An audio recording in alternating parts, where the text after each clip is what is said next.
Hello दोस्तों। आज की इस वीडियो में हम fact table, dimension table and flat table के बारे में जानेंगे। ये one of the most important topic है। आपको इंटरव्यू में इससे रिलेटेड बहुत सारे क्वेश्चंस पूछे जा सकते हैं। एंड जब हम डेटा मॉडलिंग की बात करते हैं तो उसका ये इनिशियल स्टेज है, या फिर आप यूँ कहें कि ये फंडामेंटल है, fact table and dimension table and flat table. तो विदाउट फर्दर ड्यू हम इस चीज़ को अंडरस्टैंड करते हैं कि fact table and dimension table और फ्लैट टेबल क्या होते हैं। जब हम फैक्ट टेबल की बात करते हैं तो बेसिकली फैक्ट टेबल में ट्रांजैक्शनल डेटा स्टोर होता है, और फैक्ट टेबल में आपके न्यूमेरिकल वैल्यूज स्टोर होते हैं, जिसके ऊपर हम मैथमेटिकल कैलकुलेशन करते हैं। लाइक हमारा जो फैक्ट टेबल होगा उसमें बहुत सारे कॉलम्स होंगे, जो रिकॉर्ड उसमें रहेंगे वो रिकॉर्ड न्यूमेरिकल, या फिर यूँ कहें कि एक फैक्ट टेबल के अंदर मल्टीपल फैक्ट कॉलम हो सकते हैं, एंड उन फैक्ट कॉलम्स के अंदर में हमारे न्यूमेरिकल वैल्यूज़ स्टोर रहते हैं, जो कि हमारा ट्रांजैक्शनल डेटा कहलाता है। लाइक हमारे पास सेल्स का कॉलम हो सकता है, जिसमें हमारे डेली बेसिस पे हर एक ट्रांजैक्शन की वैल्यू हो सकती है। उसके अलावा हमारे पास कितना यूनिट सोल्ड हुआ, प्रॉफिट कितना हुआ एंड डिस्काउंट, वो सारी वैल्यूज़ हमारी फैक्ट टेबल के कॉलम्स में, यानी कि sales column, unit sold column, profit column और डिस्काउंट कॉलम में स्टोर होंगे। और जो हमारा फैक्ट टेबल होता है उसमें हमारी फॉरेन की होती है, जो कनेक्टेड होती है डायमेंशन टेबल से। तो डायमेंशन टेबल की से हमारा डेटा ड्राइव होकर के फैक्ट टेबल में डेटा को फिल्टर करता है। एंड अगर एग्जांपल की हम बात करते हैं, तो जब कभी भी हम फैक्ट टेबल को यूज़ करते हैं तो उसका यूज़ हम बेसिकली मैथमेटिकल कैलकुलेशंस के लिए करते हैं। लाइक हाउ, एक वर्ड हाउ मच, जो ये हम एब्रिविएशन यूज़ करते हैं, how much quantity we sold, how much profit we made, how much discount we give. So इस प्रकार की जो इंफॉर्मेशंस होती है न्यूमेरिकल वैल्यूज़ के ऊपर, उसके लिए हम हाउ मच यूज़ करते हैं। तो बेसिकली फैक्ट टेबल के लिए हम हाउ मच एब्रिविएशन यूज़ करते हैं जब कभी भी हम रिपोर्ट को शोकेस करते हैं थ्रू केपीआईज। अब हम बात कर रहे हैं डायमेंशन टेबल की, तो डायमेंशन टेबल में बेसिकली आपका डिस्क्रिप्टिव या फिर एट्रीब्यूट्स होते हैं। बेसिकली डायमेंशन टेबल का यूज़ हमारा फ़िल्टर कर डेटा को फ़िल्टर करने के लिए यूज़ किया जाता है। डायमेंशन टेबल में बेसिकली जो भी इंफॉर्मेशन स्टोर होती है वो यूनिक होती है, वो through out a day change नहीं होती है। लाइक एक दिन में हमारे फैक्ट टेबल में मल्टीपल ट्रांजेक्शन्स हो सकते हैं। फॉर एग्जांपल, यदि हमारी एक शॉप है और उस ग्रोसरी की शॉप है, उस ग्रोसरी की शॉप में पर डे जो भी हमने प्रोडक्ट रखा हुआ है उसके मल्टीपल कस्टमर्स हो सकते हैं। वो मल्टीपल कस्टमर्स उस प्रोडक्ट को एवरी सिंगल डे बाय कर सकते हैं, यानी कि उनका ट्रांजेक्शन मल्टीपल टाइम हो सकता है। बट जो हमने नंबर ऑफ़ प्रोडक्ट रखे हुए हैं वो सडनली हर एक सिंगल डे चेंज नहीं होते हैं, वो after a longer period of time change होते हैं। लाइक डायमेंशन टेबल की अगर हम बात करें तो कंट्री हैं, दुनिया में जितने भी टोटल नंबर ऑफ़ कंट्रीज़ हैं वो ऑलमोस्ट सिमिलर ही होते हैं throughout period. After some changes, geographical change के बाद मे भी नई कंट्री ऐड हो सकती है, या फिर कुछ कंट्री मर्ज होकर के एक कंट्री बन सकती है। तो डायमेंशन टेबल में ज़्यादा चेंजेस नहीं आते हैं। ये इसमें जो वैल्यू रहेगी वो आपकी यूनिक रहती है for a longer period of time. तो जो डेटा टाइप की अगर हम बात करें डायमेंशन टेबल की, तो वो आपका टेक्स्ट रहता है most of the time, text data type, या फिर आपका डेट है, डेटा टाइप आपका रहेगा। एंड उसके एग्जांपल जो डायमेंशन टेबल के आप स्क्रीन पे देख सकते हैं कि कंट्री है, प्रोडक्ट है, कस्टमर है, या डेट और मंथ, ये हमारे डायमेंशन कॉलम्स के पार्ट हैं। जब मल्टीपल डायमेंशन कॉलम कंबाइंड होकर के एक टेबल का रूप लेते हैं उसे हम डायमेंशन टेबल कहते हैं। और डायमेंशन टेबल बेसिकली ये रिप्रेजेंट करता है कि who, what, where and when. इसका मीनिंग क्या है कि फॉर एग्जांपल हमने एक ग्रोसरी शॉप से total number of, for example 100 quantity sale करी, तो वो 100 क्वांटिटी हमने किसे सेल करी, तो वो किसे जो हम वर्ड यूज़ कर रहे हैं, या फिर किस दिन सेल करी, है ना, या फिर कितने कस्टमर ऐसे थे जिनको हाईएस्ट सेल हुआ। तो ये जो इन्फॉर्मेशन होती है उसे हम डायमेंशन टेबल के से यूज़ करते हैं। बट जब हम न्यूमेरिकल वैल्यू की बात करते हैं, टोटल प्रॉफिट कितना हुआ, टोटल क्वांटिटी सोल्ड कितनी हुई, टोटल लॉस कितना हुआ, तो ये इन्फॉर्मेशन जो हमारी मैथमेटिकल इन्फॉर्मेशन है वो फैक्ट कॉलम का पार्ट है। जबकि who, what, where and when ये हमारे डायमेंशन कॉलम के लिए यूज़ किए जाते हैं। अब इस इंफॉर्मेशन को हम एग्जांपल की मदद से समझते हैं। तो मैं पावर बीआई को लॉन्च कर रहा हूँ। इस पावर बीआई में भी हमारे पास कोई फाइल नहीं है। डेटा पैनल आप देख सकते हो ये कम्प्लीटली ब्लैंक है। तो मैं एक सैम्पल डेटा को यूज़ कर रहा हूँ। एंड फाइनेंशियल टेबल जो पावर बीआई का इनबिल्ट डेटा सेट है, उसे हम फैक्ट टेबल और डायमेंशन टेबल को समझने में यूज़ करेंगे। जब हम इस टेबल फाइनेंशियल टेबल को देखते हैं तो इसके जो फर्स्ट के 4 कॉलम्स हैं, इनका data type text data type है। अगर देखेंगे segment, country, product, discount band, ये इनका data type text data type है। और ये एक एट्रीब्यूट्स या फिर जो कंट्री का रिकॉर्ड या सेगमेंट का या प्रोडक्ट का रिकॉर्ड को स्टोर करके रखे हुए हैं। तो इन कॉलम्स को हम कहते हैं डायमेंशन कॉलम। अब आगे के जो अदर कॉलम्स हैं like unit sold, manufacturing price, sales price, gross sales, discount, sales, cogs and profit, ये हमारे न्यूमेरिकल कॉलम्स हैं। और इन कॉलम्स को हम कहते हैं फैक्ट कॉलम, क्योंकि इसमें हमारा ट्रांजेक्शनल डेटा स्टोर है। उसके बाद जो रिमेनिंग कॉलम्स हैं like date, month number, month name and year, ये हमारा डेट को बिलोंग करते हैं। तो ये भी हमारे डायमेंशन कॉलम है। अब इस डेटा में हमारे डायमेंशन कॉलम भी हैं, फैक्ट कॉलम भी हैं और डेट डायमेंशन कॉलम भी है। तो कॉम्बिनेशन ऑफ ऑल 3 कॉलम्स जब किसी एक सिंगल टेबल में होता है तो उस टेबल को हम फ्लैट टेबल कहते हैं। अब ये जो टेबल है ये एक फ्लैट टेबल है, ना ये डेट डायमेंशन है, ना ये डेट सॉरी ना ये डायमेंशन टेबल है, ना ये फैक्ट टेबल है। तो ये एक हमारी फ्लैट टेबल है। अब इस फ्लैट टेबल की जितनी भी इंफॉर्मेशन, क्योंकि ये नंबर ऑफ रिकॉर्ड अभी सिर्फ 700 है, तो इसको हम इजीली यूज़ कर सकते हैं अपनी कैलकुलेशन में। बट अगर नंबर ऑफ रिकॉर्ड हमारे बहुत ज़्यादा होंगे, मिलियंस और बिलियंस में, उस केस में ये फ्लैट टेबल ज़्यादा कारगर सिद्ध नहीं होगा। इसको हम यूज़ नहीं कर पाएंगे, क्योंकि अगर हम इस फ्लैट टेबल को अपने रिपोर्टिंग के लिए यूज़ करेंगे उस कंडीशन में, तो हमारा ओवरऑल रिपोर्ट परफॉर्मेंस बहुत स्लो होगा।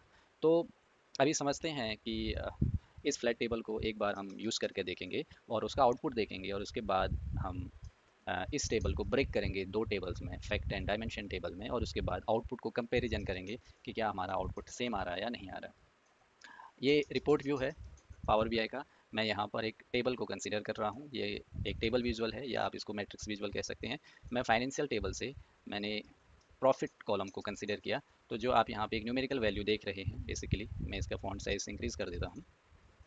तो ये वैल्यू आप जो आप यहाँ पे देख रहे हो, ये एक फैक्ट कॉलम से ड्राइव हो रहा है। अब इस वैल्यू को देखने के बाद हमें टोटल प्रॉफिट हमें समझ में आ रहा है कि हमने ओवरऑल जो हमारा सोर्स डेटा है उसमें टोटल प्रॉफिट 16893,702.26 है। बट ये प्रॉफिट किन किन कंट्रीज़ के अगेंस्ट हुआ है, इसकी हमें जानकारी इस वैल्यू को या फिर इस स्पेसिफिक सिंगल कॉलम को देखने पे नहीं पता चल रही है। अब हमें कंट्री के बेसिस पे यदि प्रॉफिट देखना है कि ऐसी कौन सी कंट्री है जिसने हाईएस्ट हमने प्रॉफिट किया है, कौन सी वो ऐसी कौन सी कंट्री है जहाँ हमने लोएस्ट प्रॉफिट गेन किया है। तो वो इन्फॉर्मेशन जो कि हमने देखा था यहाँ पे डायमेंशन टेबल में कि who, what, where and when, अगर हमें डेटा देखना है तो उसके लिए हमें डायमेंशन कॉलम को यूज़ करना पड़ेगा। लाइक अगर मैं कंट्री कॉलम को यहाँ पे यूज़ करूँगा तो सेम वैल्यू का हम बाइफर्केशन देख सकते हैं कंट्री वाइज, कि अभी फॉर एग्जांपल इस केस में हमारा फ्रांस में हाईएस्ट सेल हुआ है। हमने जैसे ही डायमेंशन कॉलम को इस टेबल में डाला, हमें हाईएस्ट वैल्यू मिल गई। ऐसे ही अगर मैं इसकी एक कॉपी और क्रिएट करूं और मैं प्रोडक्ट वाइज डेटा को देखूं, तो इंस्टेड ऑफ कंट्री अगर मैं प्रोडक्ट कॉलम को ड्रैग एंड ड्रॉप करता हूं, तो हमें प्रोडक्ट वाइज ये वैल्यू दिख रही है कि हमने जो प्रॉफिट किया है वो अलग अलग प्रोडक्ट के अगेंस्ट में उसकी क्या वैल्यू है। तो इस तरीके से हम सिंगल टेबल, अभी हमारे पास ना कोई डायमेंशन टेबल है ना फैक्ट टेबल है, हमने फ्लैट टेबल की मदद से ये 2 विजुअल का डेटा देखा। अब हम इस टेबल को ब्रेक करेंगे 2 विजुअल्स में, और उस visual sorry not 2 visuals, 2 table में, फैक्ट एंड डायमेंशन टेबल। और फिर with the help of data modelling हम चेक करेंगे कि हमारी आउटपुट सेम आता है या उसमें कुछ डेविएशन होता है। तो इस फैक्ट टेबल को 2 पार्ट में डिवाइड करने के लिए सबसे पहले हमें इस डेटा को ट्रांसफॉर्म करना पड़ेगा। उसके लिए हम ट्रांसफॉर्म डेटा में जाएंगे। ट्रांसफॉर्म डेटा पे क्लिक करने के बाद ये हमें पावर क्वेरी एडिटर में ले जाता है। इसके बारे में हम आने वाले वीडियो में इन डिटेल में जानेंगे। लेकिन अभी ये समझते हैं कि हम फैक्ट टेबल और डायमेंशन टेबल को कैसे एक जो फ्लैट टेबल है उससे कैसे अलग करें। तो मैं फाइनेंशियल टेबल की 2 कॉपी बना लेता हूँ। एक मैंने डुप्लीकेट क्रिएट किया और एक और डुप्लीकेट क्रिएट करता हूँ। मैं इस डुप्लीकेट टेबल का नाम डिम टेबल कंसीडर करूँगा, डिम टीबीएल, और सेकंड टेबल को मैं नाम देता हूँ फैक्ट टीबीएल। अब इस जैसा हमने फ्लैट टेबल में देखा था कि इस टेबल में हमारे फैक्ट वैल्यू भी हैं, फैक्ट कॉलम भी हैं, डायमेंशन कॉलम भी है। तो इस टेबल में हम सिर्फ और सिर्फ डायमेंशन कॉलम को ही कंसीडर करेंगे। तो हमारे फर्स्ट 4 कॉलम जो हैं ये डायमेंशन कॉलम के पार्ट हैं, तो हमने इसे सेलेक्ट किया और अदर कॉलम को डिलीट कर देते हैं और 4 कॉलम्स में से हम फर्दर जो इसमें डुप्लीकेट रिकॉर्ड है उसको हटा देते हैं। तो मैंने डुप्लीकेट रिकॉर्ड हटा दिया और ऐड कॉलम की मदद से मैं एक इंडेक्सिंग भी दे देता हूँ जो कि की का काम करेगी। तो इंडेक्स को मैं की कॉलम का नाम रीनेम किया है। ठीक उसी प्रकार फैक्ट टेबल में हम सिर्फ और सिर्फ इन कॉलम्स को कंसीडर करेंगे, बट इन कॉलम को कंसीडर करने से पहले मैं इस की कॉलम को, डिम टेबल के की कॉलम को फैक्ट टेबल में इनेबल करूंगा और उसके बाद जो रिमेनिंग कॉलम है, जो डायमेंशन कॉलम है, उनको हटा दूंगा। तो सबसे पहले हम यहाँ पे मर्ज क्वेरी की मदद से इस टेबल में की कॉलम को इनेबल करेंगे। बेसिकली हम 4 कॉलम के बेसिस पे हमने की क्रिएट की है, तो segment, country, product and discount. तो हम डिम टेबल से भी इन 4 कॉलम को कंसीडर करेंगे। अब उसके बेसिस पे जो हमारा रिलेशनशिप ड्राइव होगा या लुकअप जो हमें दिखेगा, वो कॉलम हमारा की कॉलम में इनेबल, की कॉलम को हम उसके बाद देख सकते हैं। तो मैंने की कॉलम को यहाँ पे इनेबल किया। तो अब ये जो की कॉलम है ये हमारा ड्राइव हो रहा है डिम टेबल से। अब इस टेबल में से हम जो डायमेंशन वैल्यूज़ है उसे हम डिलीट कर देते हैं। तो मैंने segment, country, product, discount, band और इसके अलावा लास्ट के जो 4 कॉलम है उसे भी मैं डिलीट कर देता हूँ अभी के लिए। तो मैं date, month number, month name and year इसे डिलीट कर देता हूँ और लास्ट कॉलम को एज इज़ वैसे रखते हैं और इन कॉलम को हम रिमूव कर देते हैं। अब इस टेबल में हमारे, अब ये जो हमारी मेन फाइनेंशियल टेबल है ये 2 पार्ट में ब्रेक हो गई है। One is fact dimension table and second is fact table. अब इसे हम लोड करते हैं पावर बीआई में। ये हमारी मेन फाइनेंशियल टेबल है, इसको एज इट इज़ हमने ऐसे ही रखा है।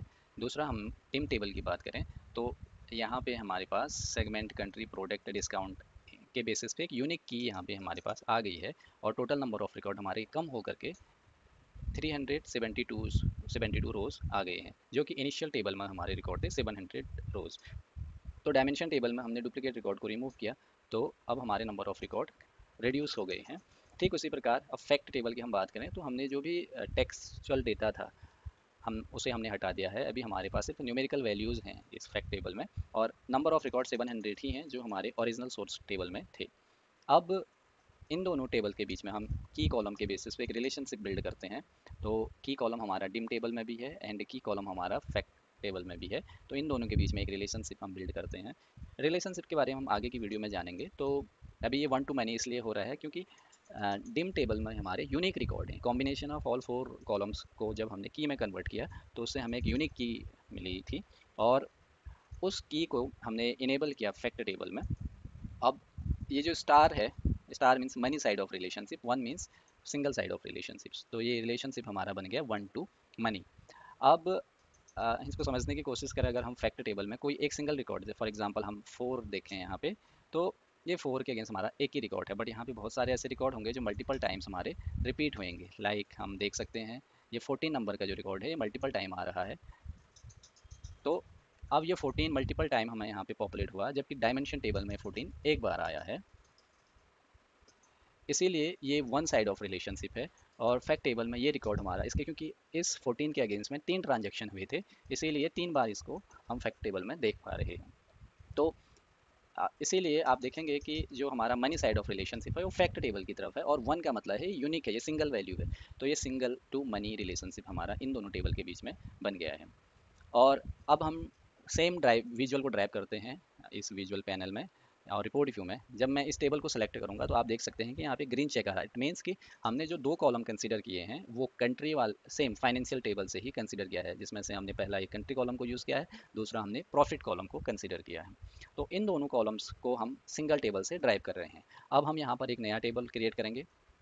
इस नया टेबल को हम, अब हम इस टेबल में फाइनेंशियल टेबल को कंसीडर नहीं करेंगे, हम अपना dim table and fact table की मदद से सेम विजुअल को ड्राइव करने की कोशिश करेंगे। इसको हम फैक्ट टेबल से अभी हम कंट्री कॉलम को पुट करते हैं, तो मैंने कंट्री यहाँ पर रखी। तो सेम कंट्री नेम, क्योंकि हमने फ्लैट टेबल को डायमेंशन टेबल में कन्वर्ट किया था, तो जो यूनिक कंट्री के नेम्स थे based upon 4 different different dimension column, तो हमें यहाँ पे यूनिक 5 कंट्री नेम यहाँ पे दिख रहे हैं। अब हम फैक्ट टेबल से प्रॉफिट का कॉलम कंसीडर करेंगे। तो हमने फैक्ट टेबल से प्रॉफिट का टेबल कंसीडर किया, प्रॉफिट कॉलम को कंसीडर किया। तो आप देख सकते हैं कि हमें सेम आउटपुट जो पहले सिंगल टेबल से ड्राइव हो रहा था, अभी इस टेबल को जब मैंने सेलेक्ट किया है आप देख सकते हैं कि ये अभी डिम टेबल में भी हमारा चेक मार्क है और फैक्ट टेबल में भी चेक मार्क है। मीन्स कि इस टेबल में जो हम वैल्यू ड्राइव कर रहे हैं वो इन दो कॉलमों की मदद से कर रहे हैं, तो हमें वही सेम आउटपुट फैक्ट टेबल और डायमेंशन टेबल से भी मिल रहा है। अगर हम बात करें दूसरे टेबल की, अब हम एक और विजुअल क्रिएट करते हैं जो हमने पहले भी किया था। हम प्रोडक्ट वाइज प्रॉफिट देखना चाह रहे हैं, तो उसके लिए हम करेंगे सबसे पहले प्रोडक्ट कॉलम को डायमेंशन टेबल से कंसीडर करेंगे एंड फैक्ट टेबल से हम प्रॉफिट को कॉलम को कंसीडर करते हैं। तो आप देखेंगे कि ये जो ग्रीन चेक ऑप्शन है, इसमें इस टेबल में हम डिम टेबल को भी यूज़ कर रहे हैं और फैक्ट टेबल को भी यूज़ कर रहे हैं, और इसके बेसिस पे आप देख सकते हो कि हमारा जो सिंगल टेबल का जो आउटपुट आ रहा था, जो कि एक हमारा फ्लैट टेबल था, उसका आउटपुट और फैक्ट एंड डायमेंशन टेबल के बेसिस पे जो हमने डेटा मॉडलिंग की थी और डेटा क्लीन किया था, या फिर डेटा को हमने शॉर्ट किया या कन्वर्ट किया एक सिंगल फ्लैट टेबल को फैक्ट एंड डायमेंशन टेबल में, उनका कॉम्बिनेशन का आउटपुट भी सेम आ रहा है। तो जब हम बड़े लेवल पे या फिर जब हमारे पास मिलियंस एंड बिलियंस रिकॉर्ड होते हैं, तो उस केस में हमारा जो ये डायमेंशन टेबल है, अगर हम डायमेंशन टेबल की बात करें यहाँ पे, तो इसके रिकॉर्ड अमूमन चेंज नहीं होते हैं, इनके यूनिकनेस हमेशा कांस्टेंट रहेगी। जबकि फैक्ट टेबल में आपका डेटा कंटिन्यूसली अपेंड होते रहता है या फिर ये डेटा आपका इंक्रीज होता रहेगा, क्योंकि ये एक न्यूमेरिकल वैल्यू है। तो इनके रिकॉर्ड्स कभी भी आपके क्योंकि नंबर ऑफ रिकॉर्ड आपके अपेंड हो रहे हैं, आपके नंबर ऑफ कॉलम नहीं इंक्रीज हो रहे हैं, तो ओवरऑल जो डेटा सेट या फिर टेबल का जो साइज है वो स्मॉल होता है। इंस्टेड ऑफ अगर हमारे पास कुछ इस प्रकार का टेबल हो, फ्लैट टेबल, जिसमें बहुत सारे रिकॉर्ड एक साथ रहें और इसमें से बहुत सारे कॉलम ऐसे हैं जो जिसमें वैल्यू हमारी बार बार रिपीट हो रही है, और इसमें क्या होगा कि जो डेटा की जो लेंथ होती है या फिर ये फील्ड है, गवर्नमेंट है या फिर कंट्री कॉलम्स में, इन वैल्यूज़ को बार बार जब ये रिपीट होते हैं तो इससे टेबल हमारा और ज़्यादा फैटी हो जाता है और क्वेरी टाइम बहुत ज़्यादा इंक्रीज हो जाता है। तो उसको अवॉइड करने के लिए हम इस फ्लैट टेबल को दो पार्ट में डिवाइड करते हैं, जिससे हमारा रिपोर्ट बहुत अधिक रोबस्ट होता है और हम सेम आउटपुट इजीली अचीव कर सकते हैं। तो आई होप कि आपको इस वीडियो में ये समझ में आया होगा कि हमारा फैक्ट टेबल क्या होते हैं, डायमेंशन टेबल क्या होता है, फ्लैट टेबल क्या होते हैं। Dimension table basically dimension columns को जब हम कंबाइन करके एक टेबल या यूनिक टेबल क्रिएट करते हैं या मास्टर टेबल क्रिएट करते हैं, उसे हम डायमेंशन टेबल कहते हैं। और फैक्ट टेबल में जो इतने भी आपके ट्रांजेक्शनल रिकॉर्ड होते हैं, उसको उन कॉलम्स को कंबाइन करके with the help of foreign की हम फैक्ट टेबल से कनेक्ट करते हैं और अपना मैथमेटिकल कैलकुलेशन फर्दर इजीली कर सकते हैं।